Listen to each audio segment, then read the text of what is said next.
in this symposium. So in the first session, we heard about mitigation. We heard about a range of best practices for mitigation. We heard about innovations in this field. But now we want to go further on the research and innovation. So there are 4 sets of issues that would like to hear in this session. Innovation and research on green technologies. And let me make here a small comment I had with the speakers of the prior session. We need to remind ourselves that not only is reducing the impact on the carbon footprint, but also save money.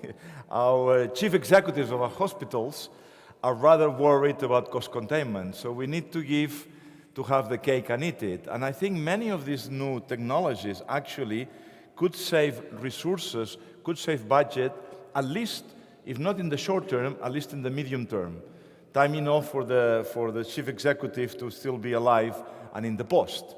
So we have to give them the sense that these technologies will save money as well as reduce the carbon footprint. So innovation and research on green technologies for mitigation, to the translation that we've been talking about, that Dr. Dalmau was telling us about, translating this evidence, this research into practice. And very importantly indeed, the role of the industry and the role of the partnerships. I was actually in Unga 2 weeks ago in several meetings in the UN General Assembly, parallel meetings. I wasn't there with Trump. And then we had all these partnerships on innovation with the industry, civil society, policymakers, and academia. And it's all very nice to talk about partnerships, but far more difficult to implement them, far more difficult to put them in place. There are issues of trust, transparency, common objectives that I like our speakers today to talk about. So I'll be introducing them as they come to the full front. And I ask them please to stick to your minutes. Fiona, I give you 15, and those you'll have 10. But then as the colleagues have stayed behind, we'll give them the opportunity to contribute, and we'll have a really interactive debate after this session. So let me start, therefore, by introducing Fiona Adshead. Fiona is chair of the Sustainable Healthcare Coalition. Fiona has many. I know Fiona when she was Chief Medical Officer or Deputy Chief Medical Officer in the UK, in England, many years ago, a number of years ago. She's been a leading person practicing health in all policies for many years. She's been a leader in this sector, and someone that a couple of years ago, I think it was, we were in the same platform, and you were leading at that point, and still you are, the targets in the National Health Service in the UK for the carbon neutral NHS, which is a major development. Maybe if there's time, in addition to what you're going to talk about, we can talk about that as well. So Fiona is going to give us a framework for this session, as we had before, is the keynote framework, and then the rest of the speakers that I'll be introducing in a minute will be taking particular aspects of this framework. I have Teresa Hernandez as the rapporteur. I'll ask Teresa to come and tell me whether she's getting what we're supposed to get out of it. And if she's not getting what we're supposed to get out of it, so you guys have to work harder to give Teresa what we need for the statement, what we need for our conference. So Fiona, your 15 minutes. Thank you. Thank you very much, Joseph, and it's a great pleasure to be talking to you today. I'm actually going to start where the last session finished by asking the question, where are we heading and what's it going to take to get there? Well, for me, the inevitable future of healthcare is net zero. It is decarbonisation. And we've heard a lot today about all the policies, the partnerships and the approaches to get there. What we haven't heard so much about is the role of industry, which I'm going to focus on. But I also really want to ask the question about where is the problem? And you've heard that overall we contribute 5% of global emissions, which is twice as bad as the aviation industry. And when you look at this pie chart, one of the things that the health service in the UK realised was actually a large part of the problem lies with industry. Well, why is that? you could imagine it a bit like in a James Bond film where there's some evil villain, in a cave, stroking his cat, planning the downfall of the healthcare sector around carbon. The reality, of course, is much more mundane. We just haven't valued the environment when we've designed healthcare. So that's why I want to focus on how we become sustainable by design, how we use markets and their mechanisms, how we use innovation, and very importantly, how we use collaboration to get there. And I once was, as Josep said, a policymaker, and the kind of tools I had then were stopping people doing things through law, preventing people doing things, getting them to report on what they were doing, thinking about how I incentivized them either to stop doing something through taxation or incentivize them by giving them money. But I also had a lot of power by shopping, buying things, what we term technically as procurement. And in the health service in the UK, one of the insights they had was that they had a huge opportunity to use the power of their purchasing to change behavior. And they declared themselves net zero in 2020, and they came up with a roadmap for their suppliers. And what you'll see is that they've increased year by year what they're expecting people to do, to report at a company level and then slowly to report at a product level. One of the interesting things about it was that they did this in collaboration with industry. They didn't know, and they still don't to some extent, know how they're going to get to all these steps on the roadmap, but they were very clear that they wanted to get there and they needed to work in collaboration with industry to achieve it. That kind of signal, market signal by governments has been really important because over the last 2 or 3 years, industry has changed. And each year, as COP happens, the UNFCCC produces, as part of its Race to Zero program, which is where it engages industry, reports on how people are doing. And the pharma industry and medtech has changed. There is still a long way to go, particularly in their own supply chains.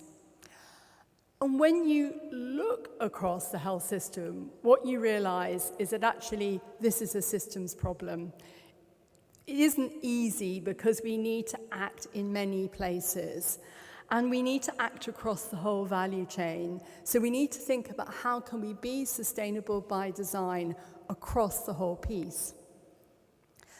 But of course, the magic of healthcare happens at the patient engagement. It happens when you meet your doctor in their surgery. And that is really where we need to make sure we're really designing care. We need to provide people with the right care in the right place.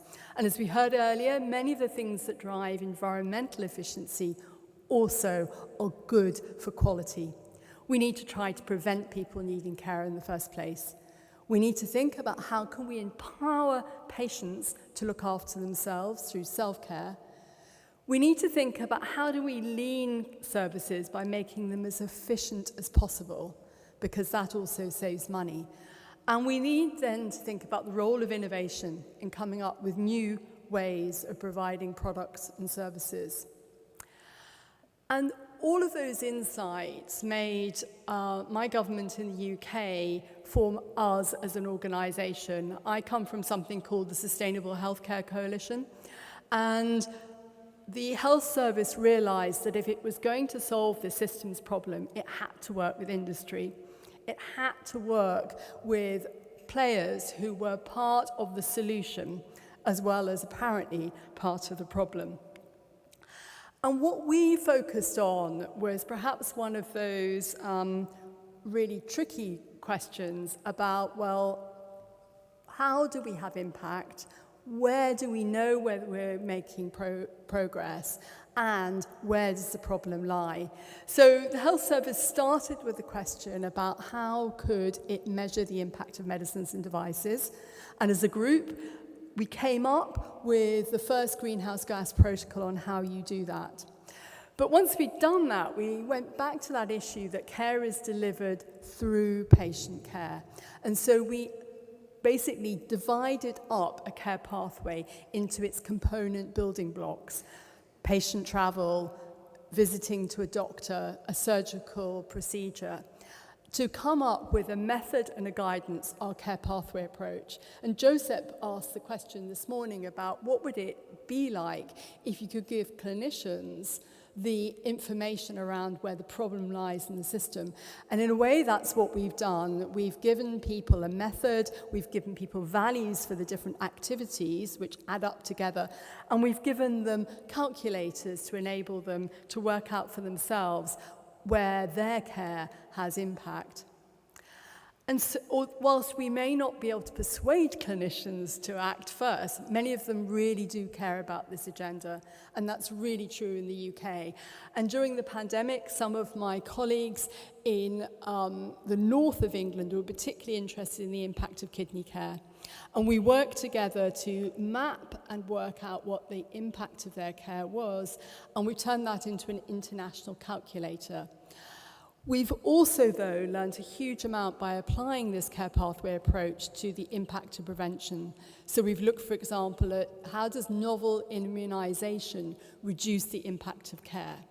How can new diagnostic tests which stop patients being in hospital, for example, for high blood pressure in pregnancy, how can they make a difference, not only to the cost, but also the impact on the environment? And we've also looked at areas of the system which often don't get looked at, primary care, and asked the impact they have from how they run their services.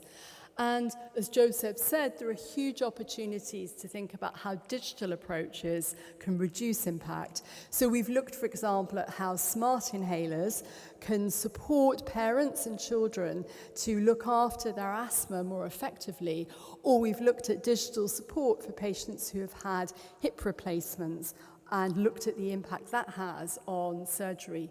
And all of these things are aligned. When you reduce environmental impact, you tend to improve health outcomes and you reduce costs too.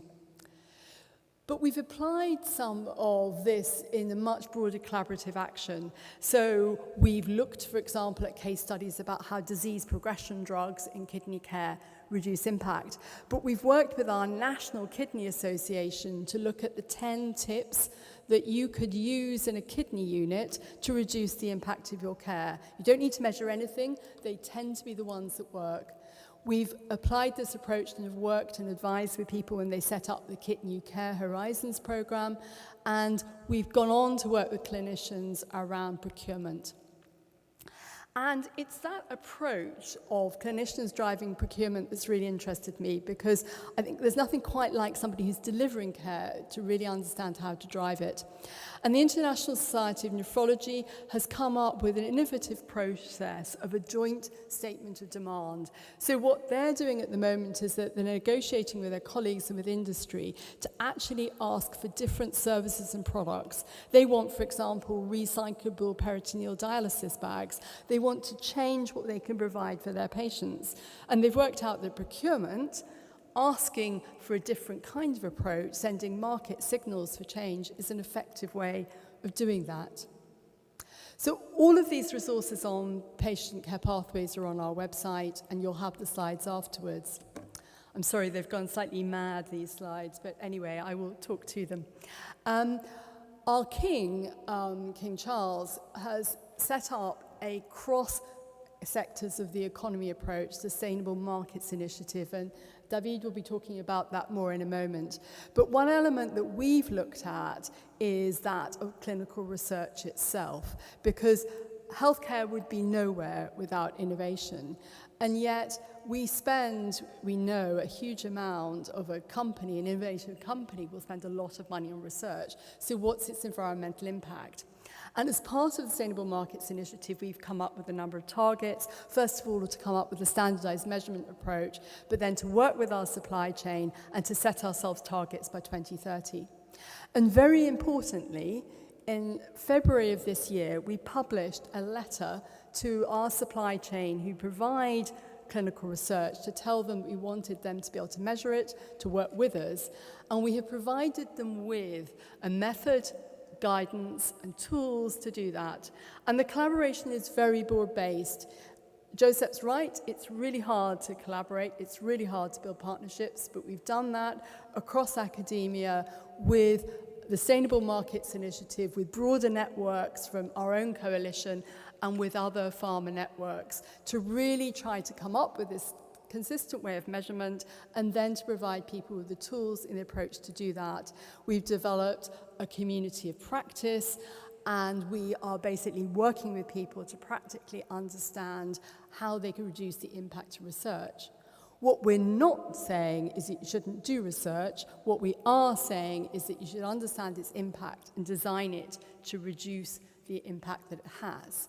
And I was mentioning over lunch that one of our colleague companies, Novartis, has saved tens of millions of euros from its European portfolio because actually being sustainable makes you more efficient as well.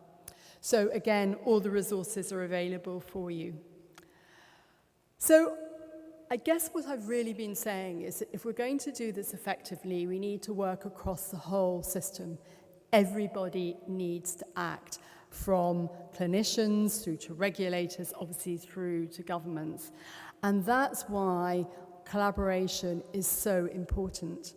You need to use collaboration wisely, though, because you don't want to collaborate on everything, and you want to be very clear about where you can have impact and what solutions you need to come up with together. And that level of system change can be pretty overwhelming. And I guess when I think about it in my own career over the last now 40 years in medicine, it reminds me of the time in the 1980s when we brought in value-based medicine, when we started to think about how do we measure quality. Because when I qualified as a doctor, nobody knew really how cost-effective half the stuff I was doing was. And it really has shifted since then. And what do we learn about it? Well, as the other David was saying this morning, we need to integrate the knowledge we have. We need to bring together clinical expertise with patients' understanding of their own care with the best available evidence. That's critical. But we need to act differently from how we normally do. We need to be collaborative in our approach. We need to be action-orientated, and we need to learn by doing. Because this is about changing all the system rules that our system operates in. That's what we did for quality, and that's what we need to do again. And Arthur Ashe, from those of you who might remember, a very famous American tennis player, had this wonderful adage about start where you are, use what you have, and do what you can. Just be practical. And with colleagues in industry, and you can see many of them here, we have actually developed the theme that came out of this morning, that we think that as we redefine value and quality in the future, we have to have environment as part of it. And we absolutely think that health should come first. This isn't about saying that the environment is more important, but it is about saying that in the future, if we're going to value health and value environment, it has to be part of health technology assessment. It's really important, though, that we do this in a care pathways approach, because if you look at individual medicines, you can only really understand their impact if you think about the system. The impact of an immunization is because it stops lots and lots of people ending up in hospital. That's its impact. So we need to have that systemic evaluation. And we came up with the paper that we published with a number of principles that health outcomes have to come first, that this has to be an open conversation, it has to be transparent, we need to build up understanding about how we're going to measure this stuff. And we're not saying we want to overturn all the tools and techniques that exist for health technology assessment. We're saying that we need to include this after we've done that, and we need to really be thinking about how we value care, because if we are going to be sustainable by design, we will only achieve that if we value environment as part of healthcare. That's really our message. So my conclusions and recommendations are that from our experience and from what we've done, trusted partnerships really can work and they can accelerate change, but using them to accelerate innovation is really important. But you have to proceed with care. We need to act across the whole healthcare value chain. We can't just focus on one bit. And we can pick off easy things like anesthetic gases and inhalers to begin with, but eventually we're going to have to work across the system. And you can definitely drive innovation through procurement. We can measure impact, but we need to do this with consistent metrics. And one of the big problems we've got in the system at the moment when we're thinking about comparing approaches internationally is that we don't have a consistent way of doing that. And as David will go on to talk about in the Sustainable Markets Initiative, we really want this to change because we just think that will really drive change as we can learn together. We have to reimagine those system rules, and we need to make sure that environmental impact is there alongside clinical outcomes and costs, because often the goals are mutually reinforcing. And because it's a systems problem, because governments can't do it on their own, nobody can do it on their own, we have to think about cross-sector collaborations. We need to be really frank and open-minded in our conversations, and we need to start with a common purpose of trying to solve a task, like how do you measure the impact, for example, of a clinical trial. But it is going to be critical to success. And we need to have a different mindset. That came up in the last section. We need to act now, we need to be experimental, and we need to learn together by doing, because nobody's got all the answers, and that's okay, because we're at the start of a journey. So I wanted to finish with, I think, where we started almost this morning. Our first speaker reminded us that this room was designed to inspire the soul, and being in it has been really inspirational. And I'm often very inspired myself by the quote from Einstein, who reminded us that logic can get you from A to B, whilst imagination can take you everywhere. Because the point about this whole agenda is that it isn't just a technocratic exercise. Those are important. What really makes a difference, though, is leadership. It's about having and choosing to have a different set of values. It's about choices and the decisions we make. It's about rethinking the way we make care.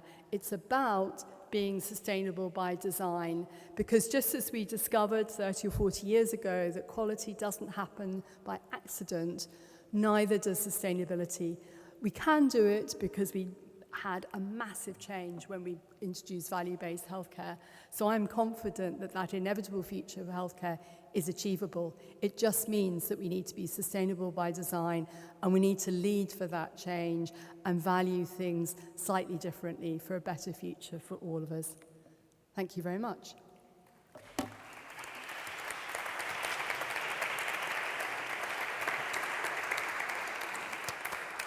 That was magnificent, Fiona. Thank you very much. A tour de force of so many innovations, not just innovations in the technology, on the green technology, innovations in partnerships, in organizations, in measurement, in involvement of the clinicians, in so many, many areas, and innovations in leadership and imagination. Many points I'd like to raise, because you raised fundamental points. One theme that you coincide, we've been singing from the same hymn of music, is the involvement of clinicians. You said involving clinicians on procurement. I just published actually a paper just this week about involving clinicians on procurement of devices and how their sense of value for money, quality, and so on is important on making those decisions. But of the many questions, I mean, I think joint procurement across countries, unfortunately, you're not in the EU, but one of the pushes we are doing from Brussels is trying to have joint procurement across countries, not only on pharmaceuticals, but clearly on green technology and so on.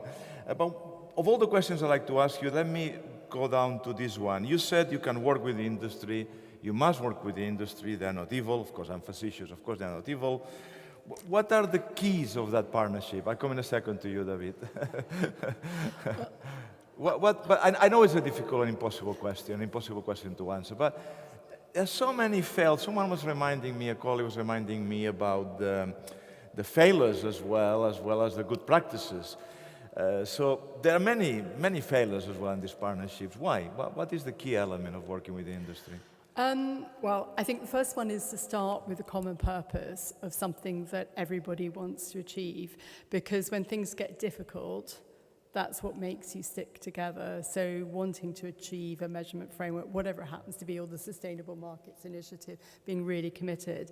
The second, I think, is to recognize that everybody has interests. You know, as a politician, I want to get re-elected. As a government official, I might want to get promotion. I care about health desperately. I want to improve environmental impact. As industry, I need to make a profit because I'm accounting to my shareholders. That's fine. I think we need to put what everybody needs on the table, and then we need to have some very open and frank conversations about what you can achieve and what you can't achieve. And as David will tell you behind closed doors, I will talk to industry colleagues about when I think that what they're putting forward might sound self-interested to my colleagues in the clinical world. You know, you need to be really honest, because the point about any collaboration is you need to want everybody to succeed. For me, you know, supporting and leading this stuff is I want everybody around that table to be successful. I want everybody to contribute. I want everybody to be heard. And if we can achieve that, then we will move forward. And it's learning by doing, because when we started the clinical trials, colleagues in academia said to me, why are we here? I mean, you know, we're already doing stuff. I mean, what are we going to learn from industry? And, you know, said, okay, stick with it. And it wasn't easy to keep everybody together. But now, you know, I have colleagues in some companies who have carbon footprinted 80 trials. And my colleagues in academia are inviting industry colleagues to conferences. They want to work with them. We're learning together because we've gone on a journey. We've realized that we've got to come up with the solutions together, that all of us are struggling with the same issue. We might see it from different perspectives, but actually there is value in it. It's about respect and trust and honesty. Very nice, very good lesson. We all have self-interest. We are self-interested animals searching for our own objectives, and putting those on the table is important. And industry has to make money, and you have to get a promotion, and the politician needs to be re-elected, and they're all the same in many ways. Thank you very much indeed, Fiona. That was really, really good. David, he sigut una mica facetious, com dirien els anglesos, amb això de la indústria, però bueno, és un plaer tindre't aquí, David Elvira, Global Health of Public Policy, Sanofi, que ens parlarà de mercats, ens parlarà de la seva iniciativa, de la corresponsabilització de la indústria amb la decarbonització. David Elvira era l'antic director del Servei de la Salut, per tant coneix molt bé els dos mons i ens donarà una perspectiva superútil en aquest simposi. Gràcies a David. Gràcies, Josep. Thanks very much, Fiona, for your insightful scene setting and helping me to this transition to this presentation. I will switch to Catalan. It will be challenging for me, if I may. Estàvem discutint amb el Josep abans de començar que les diapositives estan en anglès, intentaré explicar-les en català i això pot generar alguna intersecció mental en la meva explicació, per tant una mica de paciència, si se'm permet. Començaré, bàsicament, avui vinc amb un barret, el barret de la meva responsabilitat corporativa a Sanofi com un dels socis d'aquesta aliança, d'aquesta coalició público-privada, la Sustainable Markets Initiative, en concret en l'àrea de salut, la Health Task Force. I començaré, abans de la primera diapositiva, reforçant una de les idees que la Fiona ha posat sobre la porta, sobre la taula, perdó, que és hi havia desenes de sectors en aquesta iniciativa, desenes i desenes de sectors, però salut no estava. I va ser durant COP26 que es va decidir posar healthcare com una de les iniciatives a treballar per la descarbonització. Per tant, també per fer-nos una idea quina és la història d'aquesta aliança, és començar des del COP26, estem a les portes del 30, i també així podem veure com, a la pregunta que ens feia el Josep, quan i com funcionen les coalicions, aquí tindrem algunes evidències per seguir discutint i treballant. Com us deia, és una associació, és una aliança público-privada en què estan diferents empreses representades del sector farmacèutic, altres del sector salut no farmacèutic que estan al voltant d'aquest, diguéssim, task force, d'aquest core team, diguéssim, d'aquesta iniciativa, però també tenim l'Organització Mundial de la Salut com part d'aquesta coalició, tenim Sustainable Healthcare Coalition, també com a part d'aquesta iniciativa, i tenim també el National Health Service, que sempre ha estat molt avançat en aquests temes com part d'aquesta aliança. I aquesta aliança, si em permeteu, molt ràpidament, quan el COP26 va iniciar, ens van posar com uns targets pel futur, dividits en 4, es veu una mica petit, allà una mica més gran, bàsicament començant pel nostre sector, que és com podíem descarbonitzar el supply, on el nostre sector privat té molt a dir, no només, però molt a dir. El segon és el que anomenem el Patient Care Pathway. Ens interessava saber com el pacient interactua en el sistema i com podem descarbonitzar aquestes interaccions amb el sistema. El tercer és tota l'àrea de Digital Health, amb especial èmfasi en com les estratègies digitals ens ajuden en la part de recerca i desenvolupament i assajos clínics, concretament. I bàsicament aquí el que Fiona també està liderant en aquest grup, bàsicament el que es treballa és el suport als assajos clínics per tal de mesurar primer les emissions, si no mesurem no canviem, alinear quins haurien de ser els targets de l'execució d'aquests assajos clínics i atraure també a les CROs com part absolutament clau per una descarbonització de la nostra capacitat de descobriment o de R&D. I finalment tenim tota la part més de benestar i més de salut més comunitària, on hi ha tota una estratègia de treballar molt recent en els temes de prevenció, descarbonització i resiliència, amb molta visió, per exemple, municipal i en el paper de les ciutats. Deixeu-me dir que avui em concentraré en aquest Patient Care Pathway Initiative, molt de pressa.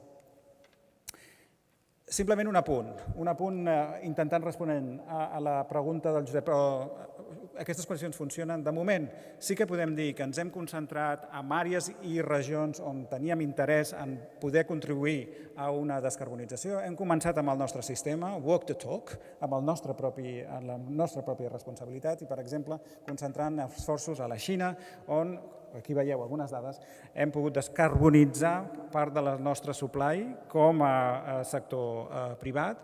Hem aconseguit tenir accés a tecnologies més sostenibles a un preu adequat, perquè molts dels problemes que tenim des del sector privat és com fem atractiu invertir en aquelles accions i aquells elements que ens permeten ser més sostenibles. Per tant, també hem fet, i aquí veieu alguns estalvis, tant en volum com en percentatge. Però també hem aconseguit que els nostres socis en la forma de produir i de distribuir també contribuïssin a aquesta descarbonització, amb aquestes dades que podeu veure en la diapositiva i, a més, entre altres exemples, també hem posat en marxa, ens hem sumat a aquest esforç de més de 40 universitats europees en més de 15 països, per tal d'incloure l'element de la descarbonització i l'impacte ambiental com un element clau en la formació dels futurs professionals de la salut. Quin va ser el nostre punt de partida? No insistiré perquè em sembla que s'ha repetit moltíssimes vegades, sabem aquest 5%. Però com es distribueix aquest 5%? Sabem que la meitat està relacionada amb la manera que fem arribar tecnologia o fem arribar serveis. Però l'altre 50% té a veure amb la forma en què descobrim, la forma en què els nostres pacients interactuen amb el servei sanitari i en la manera en què ells, els propis pacients, amb els professionals, gestionen la seva pròpia salut. I és aquest 50% on ens volíem concentrar en una de les iniciatives del Sustainable Markets Initiative. Per això, què havíem de fer? També començant per basics. Primer, quina és la part en què ens interessa. Segon, quins són els les palanques on podem actuar des del punt de vista de definir les nostres accions de provisió de serveis o d'interacció amb els nostres pacients per tal de reduir l'empremta i la descarbonització dels nostres sistemes sanitaris, amb aquest compromís d'aconseguir, juntament amb l'OMS, tenir un target de net zero dels nostres sistemes en què hem sumat amb WHO Attach més de 70 països en aquest journey.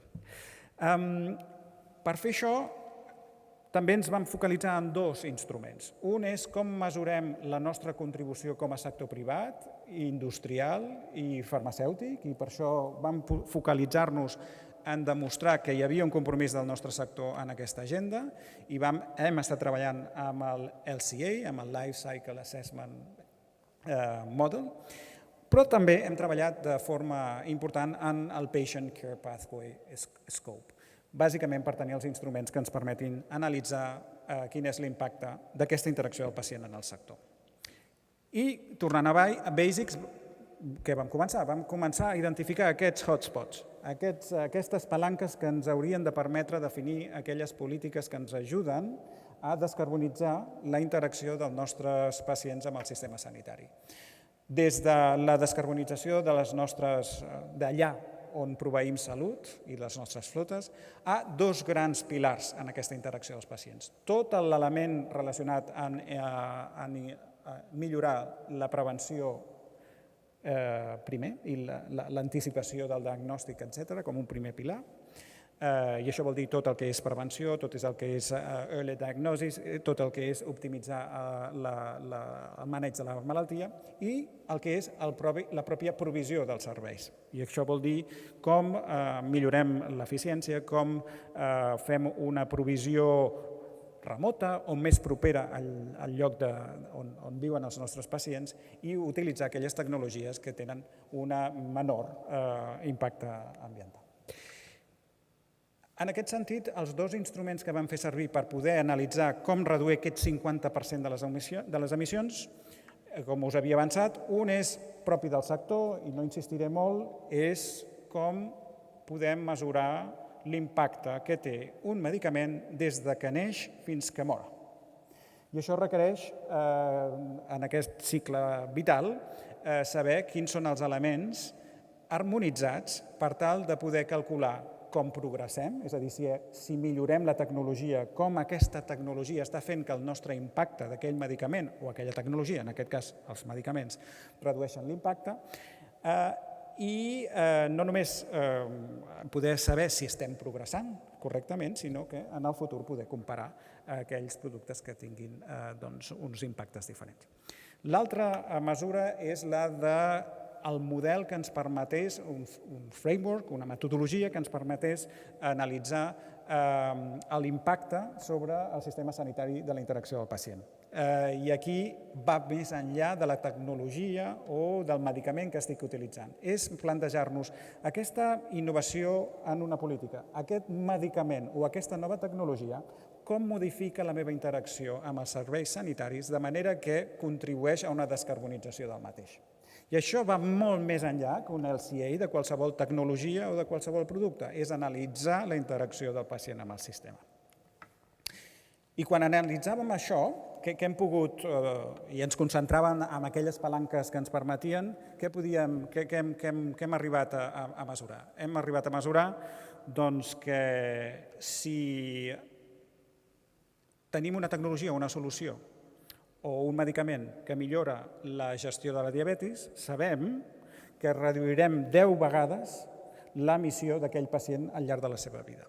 O sabem que si generalitzem a UK la immunització per RSV, doncs sabem que l'impacte és equivalent a fer tota la flota d'ambulàncies de Londres metropolità amb energia elèctrica, diguéssim. Aleshores, aquí és quan tenim el debat important sobre polítiques. Quines són les polítiques de descarbonització dels sistemes sanitaris que ens fan més eficients? Que ens fan més eficients perquè tenim millors resultats en salut, però a més perquè tenen millor impacte des del punt de vista ambiental. I us he posat només 2 números per reflexionar segurament amb el debat, i com que el moderador segurament em permetrà un minut, simplement estem ja 30 segons.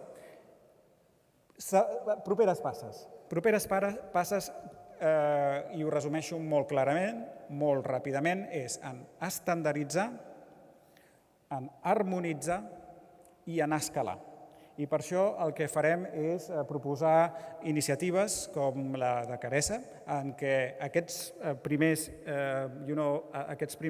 marcs de càlcul poden ser en àrees terapèutiques diferents, diagnòstiques, poden ser en els territoris que s'hagin d'aplicar i que es puguin aplicar en polítiques públiques que puguin canviar. Bàsicament aquesta és l'agenda que us proposem i aquests són els 3 objectius bàsics. Tenir instruments, tenir marcs, tenir bases de dades i tenir la capacitat d'implantar i escalar de forma harmonitzada. Ha estat part del debat de la sessió anterior i segurament tindrem més temps durant el debat per entrar en alguns detalls a tots aquells que estigueu més interessats. Merci.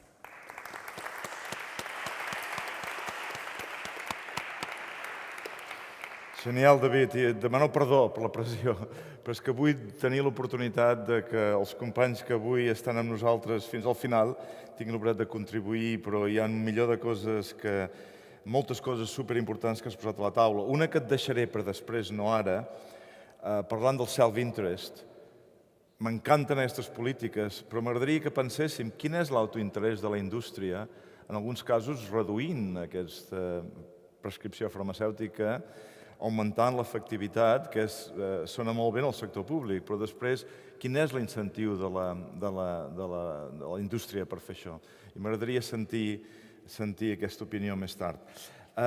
Ahora quisiera introducir a Héctor Tejero. Héctor, darte las gracias porque entre tú y David habéis liderado este simposio, tú desde el Ministerio y David desde la Universidad, junto con Esteba en el Departamento de Salut. Y darte las gracias por estar aquí. Héctor Tejero es el Principal Advisor sobre salud y cambio climático en el Ministerio. Antes llevaba asuntos internacionales en el gabinete de la ministra, con alguien que he tenido el placer de colaborar durante muchos años. Y es un gran placer que estés aquí, Héctor, y que hayas liderado este gran simposio. A tots i a totes per vindre així, per aguantar fins al final, que sou uns valents. I en primer lloc volia agrair al David i al Josep perquè han sigut el verdadero motor d'haver organitzat este seminari, este simposi. I en segon lloc volia, sobretot, com han dit molts ponents abans meu, volia agrair sobretot que insistiren a fer aquesta jornada en este Paraninfo, que és tan impressionant com calorós i que per a una persona, per a un madrileny com jo, la veritat és que és una oportunitat única de parlar així i només hauria sigut millor si hagueren aconseguit que els ponents parlaren des del púlpit que me queda l'espinita i tal. I ara res, canviaré al castellà perquè el català este meu, mig valencià, mig madrileny, està un poc rovellat i crec que serà millor i més clar per a tots. Yo os quería hablar, además he puesto las diapositivas en inglés, en este espíritu políglota que nos ha atrapado hoy aquí, y quería comentaros lo que estamos haciendo en el Ministerio a nivel de reducción de la huella de carbono de fármacos. Pensaba que tenía 15 minutos, así que iré un poco deprisa, saltándome cosas al principio, porque las repeticiones lo base la persuasión, pero aquí venís persuadidos de casa. Todos sabemos que la crisis climática es una crisis de salud pública, no hace falta que insista en esto. Es considerado por la OMS el principal amenaza a la salud global en el siglo XXI, se supone que va a causar 250.000 muertes al año y en España tenemos un problema fundamentalmente con el calor, que ha causado este verano entre 3.000 y 5.000 muertos, depende de cómo se cuantifique. Ya os lo han contado varias veces que el Sistema Global de Salud emite mucho, el quinto país, un 4,4%, más que todos los aviones y todos los barcos combinados del mundo.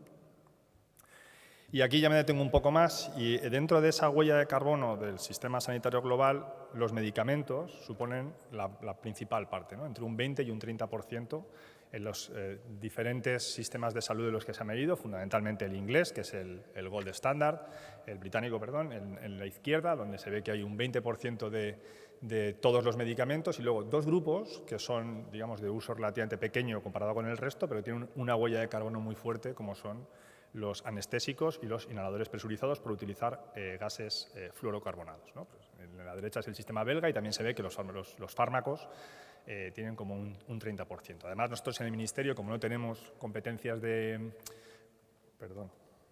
no tenemos competencias directas de gestión de hospitales, pues nos hemos centrado en la parte de medicamentos.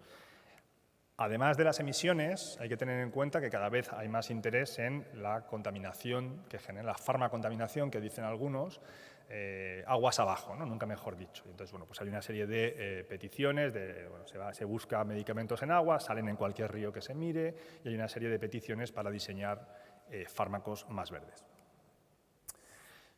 ¿Cómo se descarboniza un sistema sanitario, ¿no? Bueno, pues el chiste es con cuidado, ¿no? Esto no sé si se entiende en inglés, veo que sí. Pero básicamente el framework que hacemos nosotros en el Ministerio intenta equilibrar todas estas cosas un poco contradictorias. No sé si contradictorias, pero diferentes, ¿no? En primer lugar, como se ha dicho varias veces en el seminario, los sistemas nacionales de salud tienen huellas de carbono considerables, pero fundamentalmente indirectas, es decir, el 70% ocurre en supply chain, en la cadena de suministros. Hay otros muchos sectores que pueden ir más rápido con menos, entre comillas, riesgos, ¿no? Es decir, cualquier problema que se pueda generar durante una descarbonización en el sistema sanitario, una falta de disponibilidad de fármacos, pues es muy complicado y si, por ejemplo, pasa como en la pandemia, que los coches de segunda mano llegan 6 meses más tarde, pues hombre, tampoco hay ningún drama, ¿no? Finalmente, en tercer lugar, nosotros hacemos mucho hincapié, y ha salido también en el seminario, los sistemas nacionales de salud tienen que dar ejemplo, básicamente por este principio del primum non nocere, ¿no? La base del juramento hipocrático, y sabiendo que el sistema de salud contamina y eso genera, digamos, mortalidad por diferentes motivos, pues hay que dar ejemplo. Y luego los dos más importantes para mí son estos, ¿no? La cualidad de tratamiento y el paciente debe estar siempre en el centro y nunca debe estar en riesgo. Esto lo tengo que repetir, aunque todo el mundo lo supone, lo tengo que repetir cada vez que lo digo, me obliga el Ministerio. Pero además es más importante también esto de que no solo debe serlo así, porque nadie quiere lo contrario, sino que tiene que parecerlo. Y esto ha salido varias veces en el seminario. Hay que hacer un esfuerzo de comunicación de que los esfuerzos en sostenibilidad no van a suponer pérdidas de calidad del paciente. Y esto, en cuanto empiezas a trabajar en eso, te das cuenta de que es una de las cosas que ocurren, y ahora pondré un ejemplo. Y por último, hay que buscar siempre los cobeneficios, aunque podrían llamarse directamente beneficios de la descarbonización, como son los ahorros en gasto energético, las mejores condiciones de los hospitales y, en el caso de los medicamentos, la autonomía estratégica. Vale, lo primero que hicimos nosotros en el Ministerio es empezar por uno de los grupos de fármacos que contaminan mucho, que tienen mucha huella de carbono, que son los inhaladores, ¿vale? Y los inhaladores suponen un 10% de la huella de carbono total de un sistema sanitario, que es una barbaridad. Como sabéis, hay dos tipos de inhaladores, los presurizados, que tienen mucha huella de carbono, y otros que son los de polvo seco, otro tipo de inhaladores que apenas contaminan.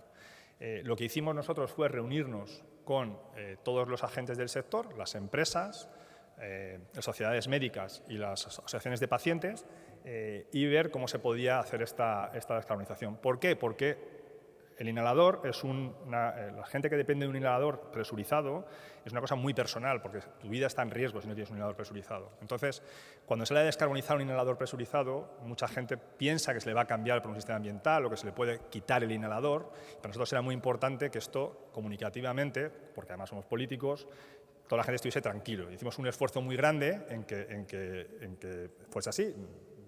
Bueno, al final, cuando lo pones en redes sociales, siempre se convierte en la sanidad que quiere quitar inhalador a los asmáticos, por no sé qué, pero creo que por lo menos las asociaciones de pacientes quedaron contentas. Y también, en este caso, por ejemplo, como había muchos intereses comerciales distintos con las empresas, evidentes en las reuniones, la guía de prescripción sostenible de inhaladores se hizo solamente con las sociedades científicas.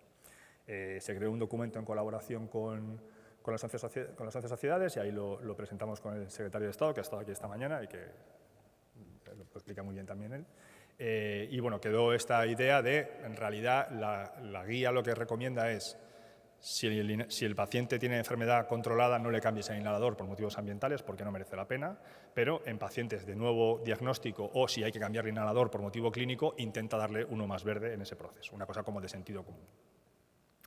En lo que estamos trabajando en segundo lugar es la huella de carbono de los anestésicos. En una de las diapositivas que se ha puesto antes era otro 10% de la huella de carbono creo que era en La Paz, un 9% de la huella de carbono en el Hospital La Paz. Tienen una huella, los gases anestéicos tienen una huella de carbono brutal, especialmente uno que es el desflorano, que en muchos hospitales de la Comunidad de Madrid, por ejemplo, se ha retirado y no hay ningún problema, aunque legalmente ahora mismo no hay ninguna obligación todavía porque la Comisión Europea nos lo va a exigir a principios de año. Y lo que hemos hecho ha sido crear un grupo de trabajo, como ha salido también en otra de las presentaciones, de buenas prácticas. Esto lo bueno que tiene un sistema nacional de salud descentralizado como el nuestro es que hay tanto sistemas regionales como hospitales que están haciendo las cosas ya bien, generalmente porque hay alguien muy preocupado por el cambio climático en ese hospital o en ese sistema de salud y va avanzando por su cuenta. Y nosotros como ministerio lo que hacemos es coger lo que ya se está haciendo bien, digamos, y hacer esa labor de coordinación y cohesión y recomendación y ponerle el sello ministerial, que es un poco de poder blando, ¿no? para que la gente lo vaya en sus propios hospitales. ¿Qué hacemos con el resto de fármacos? ¿No? Porque son dos muy concretos y muy específicos. Estos son fármacos que en realidad ninguno por sí mismo tiene una huella de carbono muy alta, ¿no? Pero sin embargo son como el 20-25% de la huella de carbono total del sistema sanitario. Lo que hemos hecho ha sido incluir por primera vez, aprovechando una gran reforma de la Ley del Medicamento y Productos Sanitarios que fundamentalmente afecta el precio y financiación y otro tipo de cosas, nos hemos colado ahí los ecologistas del Ministerio y hemos metido los criterios ambientales, ¿no? Con un objetivo que es el espíritu de la ley, es, más allá de los artículos concretos, es que el impacto ambiental de un fármaco o de un producto sanitario se tenga en cuenta siempre, pero de manera secundaria a la eficacia y la disponibilidad a través de todo el ciclo de vida que tiene ese fármaco, excepto la aprobación. La aprobación no se tiene que tener en cuenta, en nuestra opinión, si el fármaco contamina más o menos. Si tienes un fármaco que funciona contra lo que no tenemos, pues ya está. ¿Cuál es la idea? Si tú tienes, digamos, un fármaco que contamina mucho y solo tienes ese fármaco que contamina mucho, pues vamos a contaminar mucho. Ahora, si tú tienes dos fármacos diferentes que contaminan diferente y clínicamente son similares, pues el profesional y el paciente tienen derecho a elegir o a prescribir el menos contaminante. O si tienes el mismo fármaco producido por dos empresas con dos huellas de carbono muy diferentes, también tenemos que incentivar que se recete el más verde, por así decirlo. Entonces, hemos introducido tres cosas fundamentalmente. Por un lado, la definición, ¿no? Definimos un impacto ambiental que incluye la huella de carbono de antes y la contaminación posterior, una vía de intervención por la vía de la demanda, ¿no? Que es, por así decirlo, que es que haya una información clara para profesionales y pacientes sobre el impacto ambiental de un fármaco, porque sabemos que siempre hay como, bueno, en general, en todos los mercados siempre hay gente que quiere comprar más sostenible, y una vía a través de la oferta para incentivar a través de precio y financiación, pues esto, que se puedan compensar o poner más baratos los medicamentos más sostenibles. ¿Cuál es el gran problema aquí, que lo ha mencionado antes David? En realidad nadie sabe cómo medir el impacto, nadie sabe. No está muy claro cómo se mide el impacto ambiental de un fármaco a día de hoy, ¿vale? Esto es un work in progress.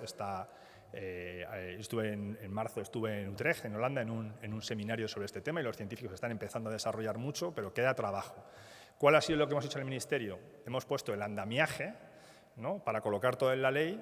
Como es todo, no es obligatorio en ningún caso y es secundario a otros criterios, para que cuando empiecen a entrar los estándares de impacto ambiental en fármacos, la ley ya esté hecha y no haya que reformar la ley del medicamento, que es una pedazo de ley. El proyecto de ley tiene 150 páginas, me parece, con las memorias, una barbaridad.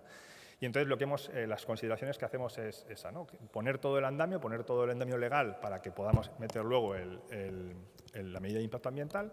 Y ahí hay dos consideraciones. En primer lugar, necesitamos una medida, que yo creo que salía en una diapositiva de David, ¿no? Que eso que ponía el Life Cycle Assessment, que tiene 16 maneras de medir el impacto ambiental, ¿no? Y eso se tiene que tener para una fase que afecta a los reguladores y que ellos puedan tener en cuenta toda la complejidad de si impacta el agua, impacta no sé dónde. En el seminario decían que depende mucho, por ejemplo, si tienes un lago muy grande o muy pequeño, pues el impacto en el agua es muy diferente, ¿no? Eso está muy bien para reguladores, pero nosotros necesitamos además una medida sencilla, tipo semáforo, va a ser en el fondo, de impacto ambiental. Este medicamento es verde, naranja o rojo. Y eso es lo que necesita un profesional sanitario y un paciente, en última instancia, ¿no? Y entonces, en la disposición adicional 18 de la ley, incluimos que España, cuando se apruebe esta ley, pues se compromete a buscar, digamos, un estándar ambiental, por supuesto armonizado con el resto de la Unión Europea y con la OMS, que ya ha pedido cosas. Bueno, me salto todo. ¿Cómo voy de tiempo? ¿Me queda...? ¿No? Pues nada. Vas a -5. Pues ya está, nada. No hay mucho más que decir. Pon la final, por favor, las conclusiones, ¿no? Era esta, ¿no? Sí, si queréis las conclusiones, pues básicamente... Las dejamos aquí un momento para ahí, que ya está. la gente pueda...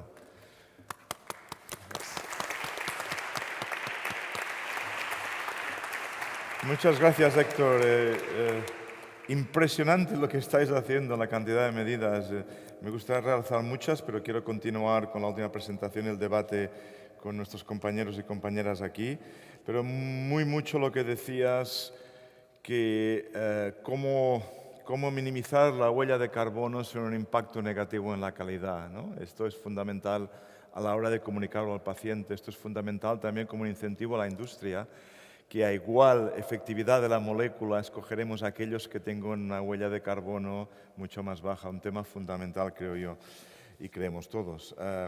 Jacobo Mendioroz, subdirector de, aquí lo tengo en inglés, será Emergencias en Salud Pública, aquí en la Generalitat, que nos va a hablar de la investigación, la toma de decisiones en un proyecto epidemiológico de inteligencia de red en Cataluña. Ahora, Jacobo, como sabes, todos queremos inteligencia artificial, queremos tecnología que no solamente podamos detectar los riesgos, sino que la vendamos a los chinos, a los americanos y que Europa sea competitiva.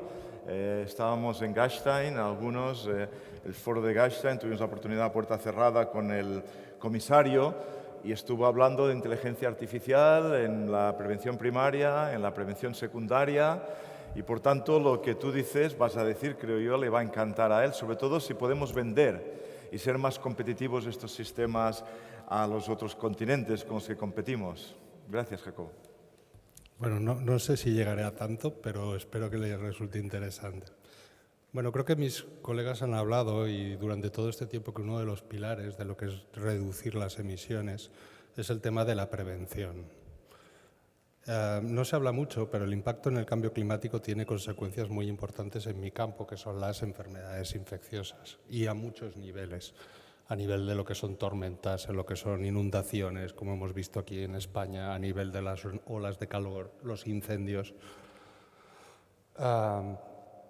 Realmente nos acordamos todos del impacto que puede tener una epidemia como la COVID, ¿no?, en términos generales en una economía, pero a lo que estamos asistiendo en los últimos años va mucho más allá de la COVID. Estamos viendo cómo el cambio climático nos hace que especies de mosquitos aniden en nuestro territorio y diseminen enfermedades, pues el dengue, que como ha habido enormes brotes en Sudamérica que ahora nos está llegando, el virus de Nilo que hemos tenido en Andalucía que nos está provocando casos graves, las epidemias de chikungunya, sobre todo en Francia y los países de ultramar, como consecuencia, ¿no?, de la proliferación de vectores.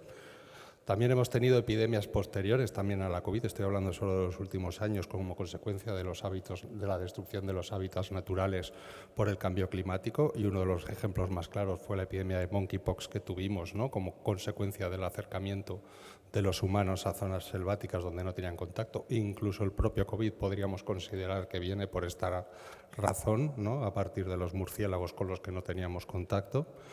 También tenemos, digamos, desde nuestro punto de vista, un problema importante. Fijaros que aquí solamente os pongo cuántos aviones están volando al día y el número de rutas comerciales diarias en cuanto a lo que son las globalizaciones y las migraciones, que también estamos viendo que tiene consecuencias importantes, por ejemplo, en el programa de erradicación de la polio, que antes estaba circunscrito a unos países muy concretos y que ahora cada vez más podemos detectar en nuestros países, ¿no? Entonces, esto es un esquema muy simplificado, ¿no?, de cómo las consecuencias del cambio climático se traducen después en proliferaciones de vectores, en inundaciones, contaminaciones alimenticias, y todo eso produce, pues, todo esto que veis aquí de proliferación de distintos microorganismos y enfermedades. Y como veis, analizar esto y de alguna manera prepararnos para esto y prevenir esto es un tema que es extremadamente complejo, porque nos va a necesitar de tener una información que viene múltiples sitios, de maneras muy complejas y que es muy difícil, digamos, juntar y analizar de manera conjunta para tener unas conclusiones claras sobre lo que podemos hacer o no es lo que podemos hacer. Y esto nos pasó muchas veces durante la pandemia. La realidad es que ahora mismo necesitamos, y creo que se ha hablado mucho, una coordinación internacional local, básicamente para poder dar unas, digamos, predicciones de riesgo que sean adecuadas y que sean en el momento adecuado. Y al mismo tiempo, desde nuestro punto de vista, poder identificar cuándo se pueden producir eventos anómalos o cuándo puede haber cambios en los patógenos que nos lleguen para poder prevenirlo cuanto antes. Y claro, a la hora de tomar decisiones o de poder evitar estas cosas, al final, desde el punto de vista de la Administración, y me imagino que es generalizado, tenemos una cantidad ingente de información de múltiples fuentes de datos, a menudo fragmentada entre diferentes entidades, a menudo incompleta porque no está diseñada para dar respuesta a una pregunta específica, que necesitan de análisis muy complejos que muchas veces las administraciones públicas e incluso entidades privadas que no estén muy avanzadas pueden decir. Que también se habla mucho de la inteligencia artificial, pero la inteligencia artificial no va a funcionar sobre datos de bases de datos incompletas, fragmentadas o deficientes. Difícilmente va a tener conclusiones mejores que las nuestras, por muy artificial que sea. Y deberíamos de alguna manera incorporar estas disciplinas físicos, ingenieros, matemáticos, en lo que serían algunas tomas de decisiones. Y esto durante la pandemia, pues no hace falta que lo recuerde, pero nos pasó mucho. Es útil poner mascarillas a todo el mundo, es útil hacer cribajes masivos, es útil poner un pasaporte COVID. ¿Teníamos una evidencia suficiente o datos suficientes como para haber evaluado realmente el impacto real de estas medidas? ¿O nos hubiera gustado disponer de un sistema?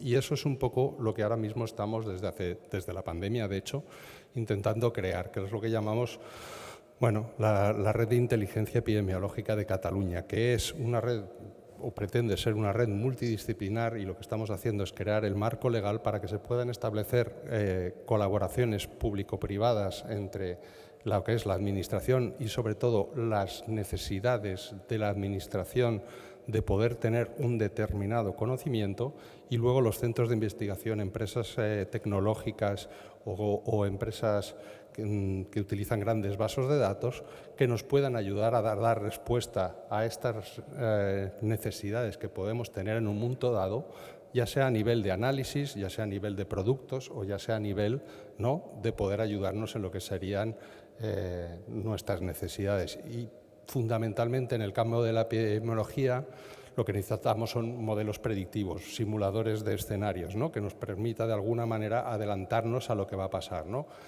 Claro, ¿qué pasa? Que para crear estos distintos escenarios, que son muy complejos, ya sean por forecast, utilizando datos retrospectivos, en simuladores de escenario que tengan en cuenta variables o curvas matemáticas, al final tú tienes que ir ajustando los modelos que vas a crear con bases de datos que utilizas de diferentes sitios, que pueden incorporar datos tan dispares como contaminación ambiental, movilidad de personas, tecnología de móviles y resultados de laboratorio, y que al final hay que ir seleccionando y depurando y entrenando a los distintos modelos para que realmente los modelos sirvan. Y yo pongo el ejemplo de epidemiología, pero esto ha pasado muchas veces. Yo cuando trabajaba en primaria, pues para la lectura de las retinas, por mucho que haya un instrumento tecnológico que pueda leerla, tienes que entrenarlo con fotografías. ¿Quién tiene las fotografías de retina para que la máquina pueda entrenarse? La Administración Pública.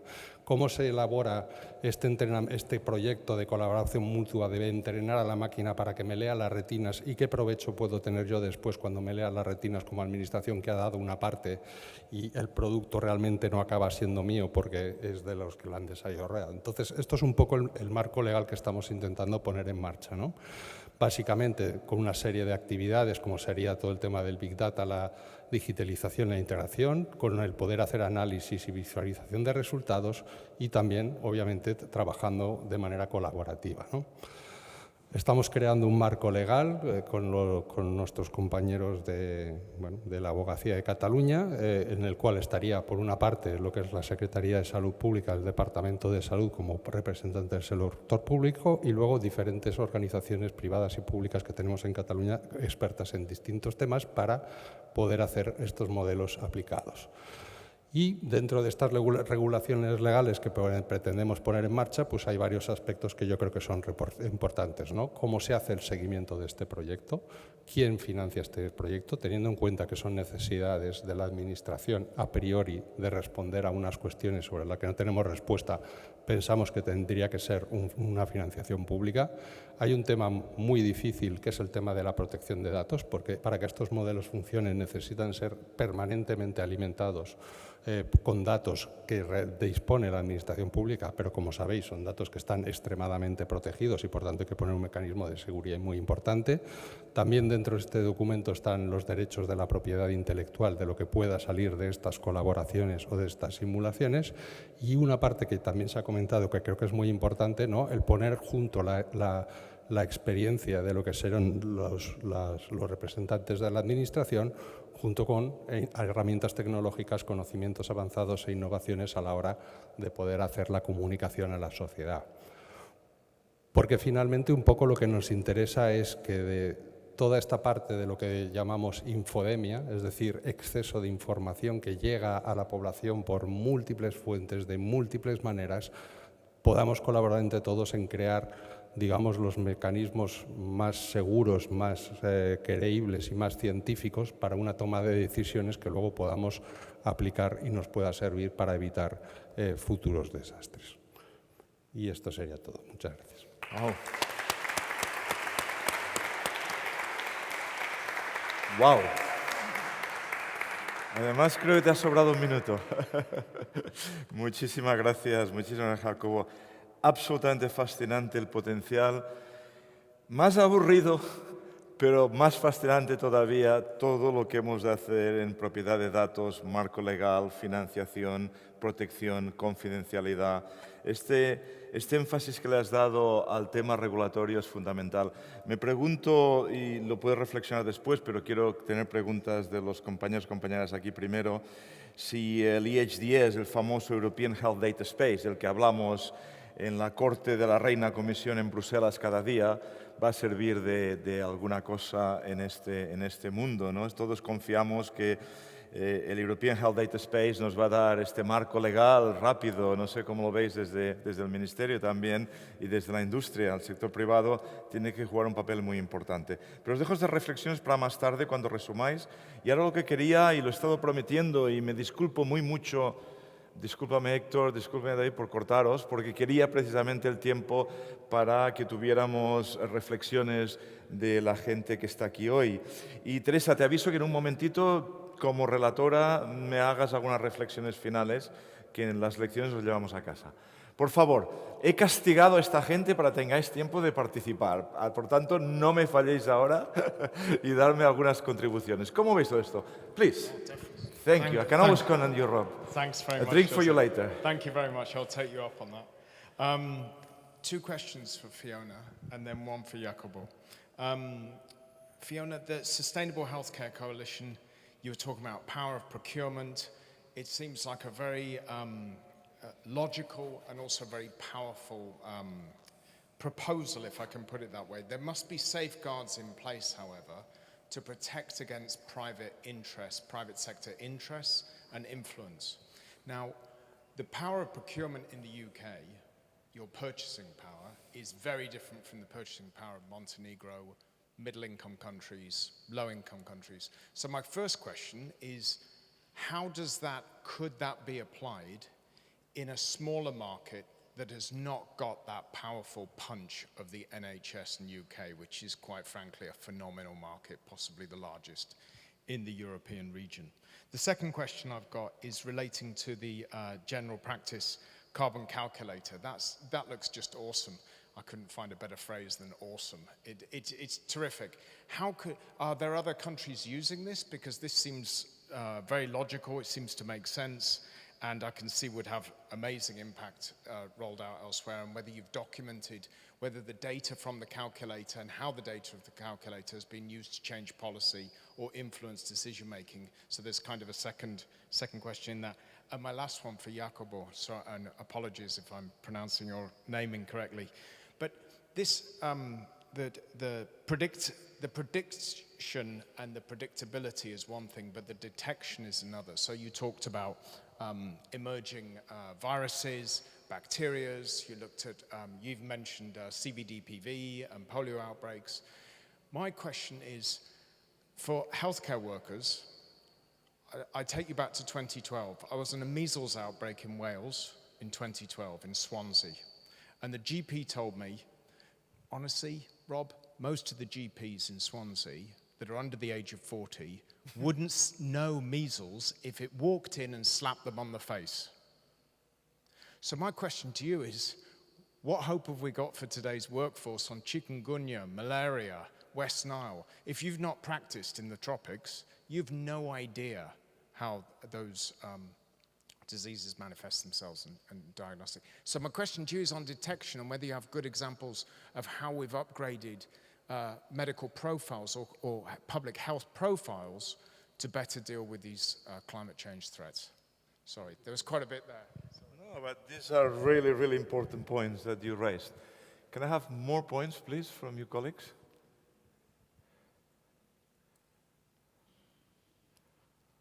Clearly it's time to go home. Okay. Okay, you sure, huh? Okay.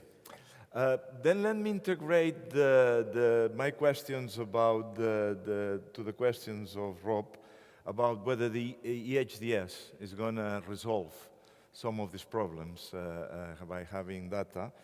And yeah, we can have one. Actually, before the final, Teresa, you want to contribute now or later at the very end? Yeah, let's hear you so they can reflect. They can reflect on. Jo el que penso és que, bueno, us dic uns quants punts importants que crec que han anat repetint tots, val? Dins de cada una de les seves intervencions. Una de les coses interessants és que hem d'actuar al llarg de tota la cadena del sistema sanitari, això ho ha dit la Fiona i també ho han anat dient. Després, la col·laboració és crucial, importantíssim, i jo també crec que és comú a tots ells.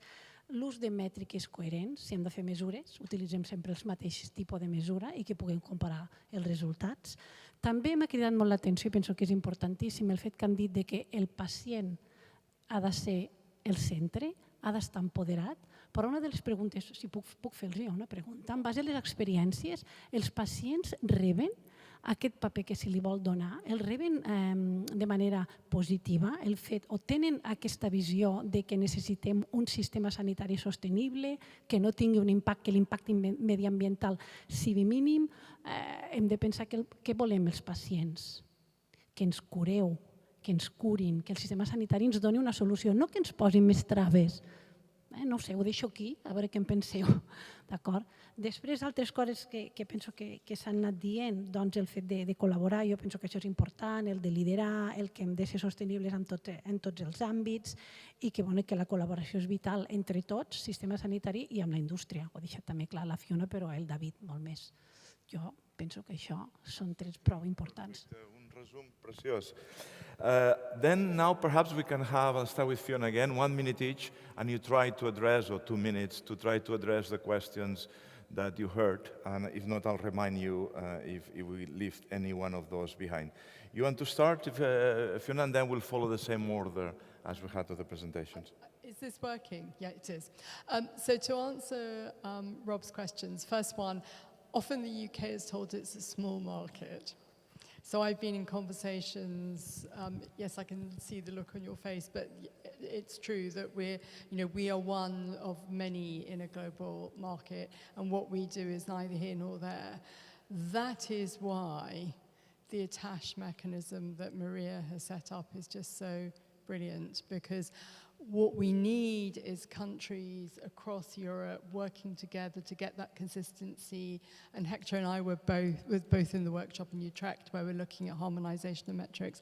That's really important, because what's in it for companies, going back to Josep's question, is when I worked in government, companies always said to me, we want a level playing field, by which they meant they want to be able to compete on equal terms and know what the rules of the game are.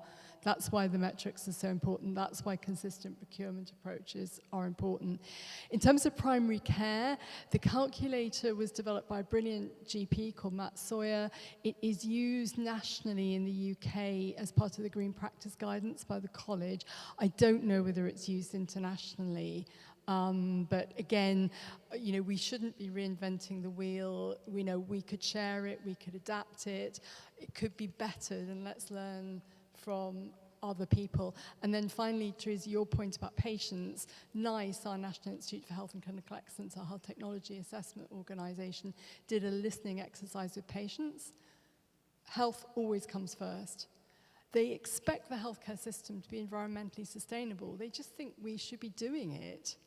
It's a given, but they always want their health to come first, which so do I as a patient. I wonder, Hector, in a minute, how do we make that case to the patients? Because we made it very powerfully, but ultimately they want to be cured, and Teresa is saying they care less about the environment, and between the environment and health, they prefer their health. They will make choices on environment. I know colleagues in respiratory medicine who will ask their patients, you've got an inhaler, are you interested in its environmental impact? If they say yes, then they will go down a careful conversation, describing the choices that they could make if they want to. That's perfect, thank you. Let me continue with the same order. So, Jacobo. David? Super, thank you. I just want to confirm about this perception of purchasing power. I give you the example of my company, right? 50% of the revenues of and we are the most kind of relevant European Union headquartered company. 50% of our revenues are in the US. 80% of the new revenues and profits will come from US. And in the home country of my company, that is France, it represents less than 2% of the global revenues. Just to put in my double hat of being a payer and being in the industry, that also gives a kind of perspective of how we can manage this kind of global kind of issues, partnering in an international level if we want to have a kind of global change, if I may, just in this line of thread. Just also reacting to the procurement and what is the incentive and what is the dialogue, right? And to your question, why the companies are in this? Look, because strategically, first, the real social responsibility is embedded in the business, right?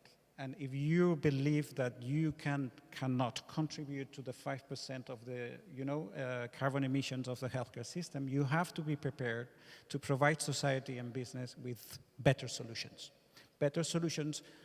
And now the companies are investing in these better solutions that should be rewarded.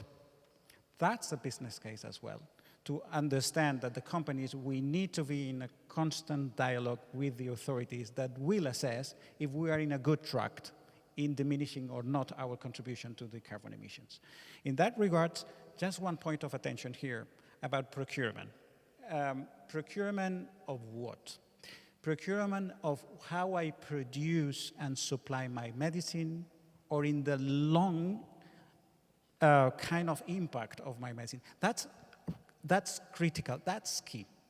Because if not, we maybe are purchasing drugs that have more carbon emissions in the way you discover, you produce, and you supply your drug, but less because you are saving, potential emissions in the rest of the interaction, thanks to the fact that this medicine, for example, is changing the way you manage the disease with less interactions, with the, with less interactions with the hospital, with the doctors, with less, etc. And this is something we have to agree all together. What is the scope of the impact of my environmental pathway?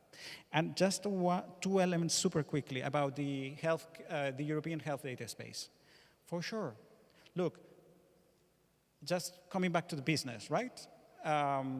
For a decade, we have been using digital twins to be more efficient in the way we discover in the phase 3 of our drugs in my company, 10 years.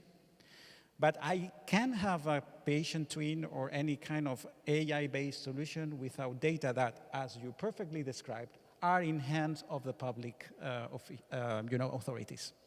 So yes, it's the future. We need that. But for that, we have to be very clear what are the rules and the accessibility of this data. Because without access of this data, who produce innovation, that is the private sector, will not have the blood we need for the body, right?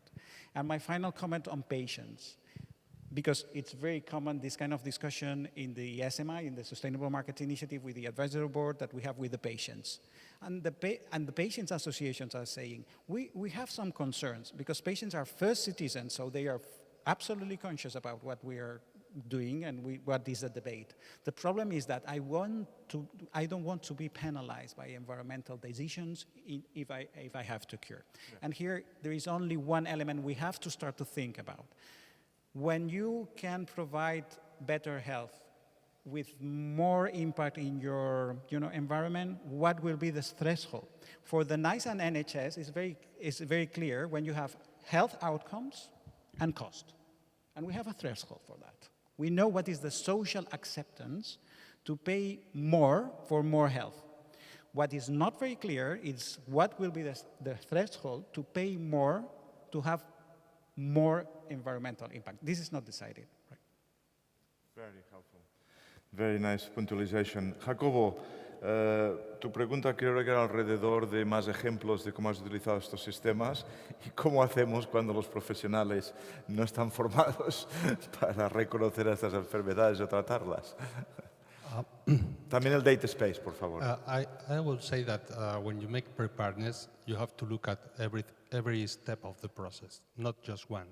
So when we have to be prepared for a measles epidemic, we have to look at everything. Where are the big outbreaks? In our case, for example, we started in last year, 2024, because we have in Europe large outbreaks in Romania and in Morocco that are common migration routes to Catalonia. So we already know that these cases will arrive sooner or later. So we start with everything. First thing was, please don't look at the Koplik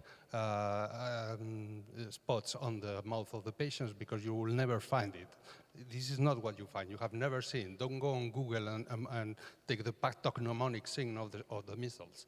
And we take one 70-year-old pediatrician that made a whole webinar for all the primary care of health teams during many hours. More than 600 professionals were formed.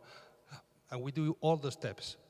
Then we will need to have supplies of vaccines. We will have to administer post-exposure prophylaxis in 72 hours. We look at everything at the process. How can we put a vaccine on Sunday at 10 o'clock in the morning or whatever because he has been exposed before? We look at everything of the process, we put it in place, and we start when we have maybe 10 cases of measles in Catalonia. Last year, this year we have already 70, and we have major outbreaks in other parts of Spain. You have to predict, prepare, and then respond. It's not easy, but with data or with the collaboration, I think we are better prepared.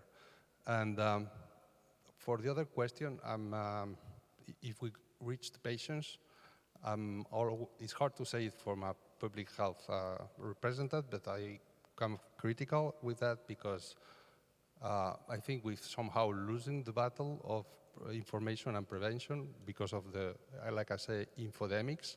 And I think it's because we don't play with the same rules. I mean, we have to stick to the science, to the evidence base, and we know that that doesn't work.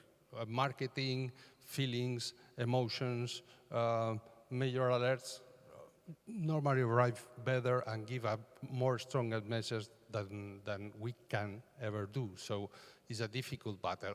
I would like to have a population of 100% rational thinking people that go to the data and analyze, but it will never happen. So I think that's one of the major challenges that we have to face to generate trust and to be able to explain that the decisions we make are really based on what's better for the population.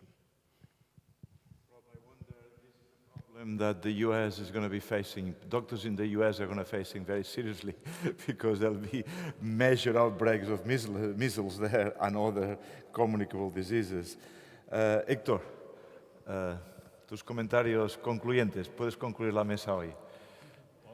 Thank you. So, with regards to some topics that have been discussed, I would say that first, the importance of cooperation and collaboration between the different agents in the sector. We in Spain are very used to cooperate between the different regional systems, but for this cooperation you said between business and the institution is critical, and I think that from our ministry we have been we are having a lot of discussions with the industry and trying to make our interests compatible in a way.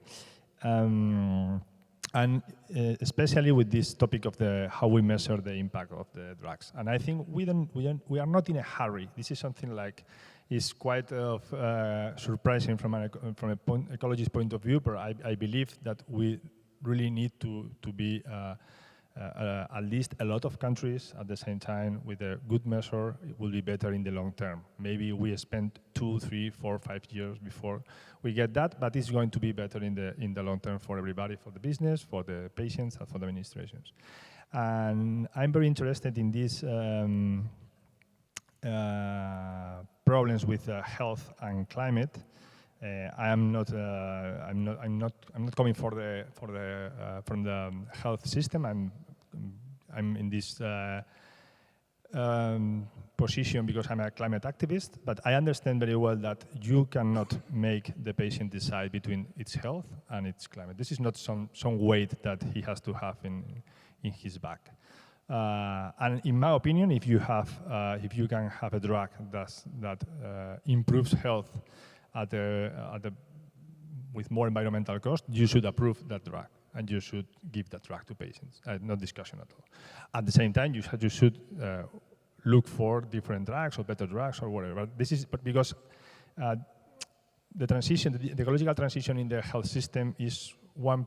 We have to zoom out. It's not the real. I mean, it's important as everything is important in this when climate change, where we are talking about climate change, but we cannot risk. And this is what we are saying, that health is the argument for climate action, for good and for worse. And if we have problems with health due to the decarbonization, everybody's going to pay it. And this is, we have some difference, for example, in this thing with the inhalers, when we talk a lot with the patients and we were discussing with them, and we have some companies and some other people ask for more radical measures against, so to speak, the